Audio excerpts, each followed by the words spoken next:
मैं कई सालों से निरांजलि फाउंडेशन के माध्यम से पर्यावरण पर काम कर रही हूँ। अधिकतर लोग प्रदूषण से प्रभावित और परेशान हैं, मगर सच तो ये है कि अपने ऊपर जिम्मेदारी कोई भी नहीं लेना चाहता। महाकुंभ एक ऐसा अवसर है जब लाखों लोग एक साथ आते हैं और अपनी आध्यात्मिक यात्रा करते हैं।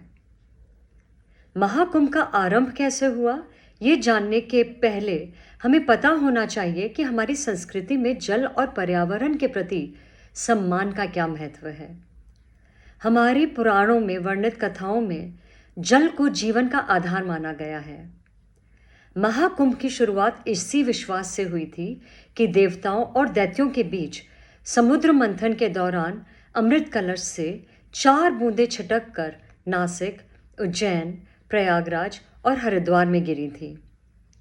लेकिन आज हम इसी विश्वास को भूल रहे हैं। हम धर्म के नाम पर पर्यावरण के साथ खिलवाड़ कर रहे हैं। हम अपने जल, जंगल और ज़मीन को ही नुकसान पहुंचा रहे हैं। ये कैसी धार्मिकता है? क्या हम सचमुच धार्मिक हैं या सिर्फ धर्म के नाम पर अपने स्वार्थ को पूरा कर रहे हैं? महाकुंभ का यह संदेश है कि हम चाहे जहाँ भी हों अपने पर्यावरण का सम्मान करें और उसकी रक्षा करें। हम अपने जल, जंगल और ज़मीन को बचाएं और उनका समुचित उपयोग करें।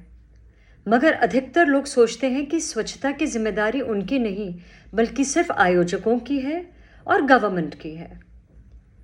महाकुंभ के दौरान हमारी गतिविधियां हमारे पर्यावरण पर क्या प्रभाव डालती हैं, ये एक महत्वपूर्ण प्रश्न है। हमारे द्वारा उपयोग किए जाने वाले प्लास्टिक, पॉलीथीन और अन्य गैर बायोडिग्रेडेबल सामग्री हमारे पर्यावरण को नुकसान पहुंचाती हैं।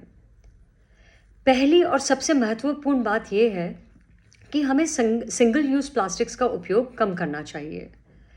पॉलीथीन और प्लास्टिक के बैग्स को इधर उधर नहीं फेंकें और इसके बजाय कपड़े और जूट के बैग्स का प्रयोग करें। दूसरी बात, हमें वेस्ट मैनेजमेंट का ख्याल रखना होगा। हमें अपने कूड़े कचरे को सही तरीके से डिस्पोज और रिसाइकल करने का प्रयास करना चाहिए। तीसरी बात, हमें ऊर्जा की बचत करनी होगी। हमें अपने इलेक्ट्रिक उपकरणों को बंद करना होगा जब हमें उनका उपयोग नहीं करना हो, और एलईडी बल्ब का भी उपयोग तभी करना चाहिए जब हमें ज़रूरत हो। ऊर्जा की बचत करने के लिए हमें हर संभव प्रयास करना होगा। चौथी बात, हमें पेड़ पौधों की रक्षा करनी होगी। हमें पेड़ पौधों को काटने से बचाना होगा और उनकी देखभाल करनी होगी। प्रगति के पाथ पर हम ये भूल ही जाते हैं कि हम कैसे पर्यावरण को दांव पर लगा रहे हैं। महाकुंभ एक ऐसा अवसर है जब हम अपनी आध्यात्मिक यात्रा शुरू तो करते हैं, मगर ये नहीं जानते कि वह पूरी तब तक नहीं होगी जब तक हम पर्यावरण की ही रक्षा नहीं करते। अंत में आप सबसे मैं यह कहना चाहती हूँ कि इस महाकुंभ को पर्यावरण युक्त बनाने के लिए हमें अपनी छोटी छोटी गतिविधियों से बड़ा प्रभाव डालने का प्रयास करना होगा। मुझे उम्मीद है यहाँ पर मौजूद डिग्निटरीज़ की गाइडेंस और सहयोग से सभी लोग मिलकर महाकुंभ को पर्यावरण युक्त बनाने का संकल्प लेंगे और हम अपने दैनिक जीवन में पर्यावरण संरक्षण के लिए काम करेंगे और महाकुंभ को एक स्वच्छ और हरित आयोजन बनाकर विश्व में एक सबसे बड़ा उदाहरण बनाएंगे।